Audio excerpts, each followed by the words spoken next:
Guys, alam nyo ba, ayaw ko na talaga sa zoo. Parang paulit-ulit lang ang buhay ko dun boring. At ang lagi kong gustong gawin ngayon guys, maglakad, pumasyal sa iba't ibang lugar sa Pilipinas, bilihin lahat ng gusto ko. Parang gutom na ako, guys. Saan kaya may masarap na kainin dito? Hindi tao, ha? Guys, ang sarap ng Filipino food. Ngayon ko lang natikman to, grabe, ang sarap, baka maubos ko lahat to. Guys, ako ay pauwi na.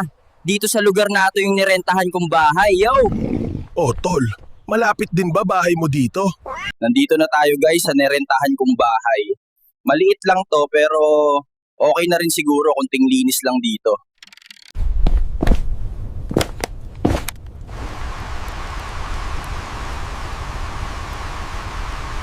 Eto guys yung kubeta ko. Ganito talaga, mura lang kasi renta ko dito. Kaya kong linisin to guys. At dito guys ang kusina ko. Medyo madumi pa pero kayang-kaya linisin. Gagamitan lang yan ng sipag hanggang madaling araw. Haha! Yehey! Sa wakas, ako'y tapos na maglinis. Makakapagpahinga na rin. Gusto ko na humiga. Bukas ulit. Ay, sarap matulog.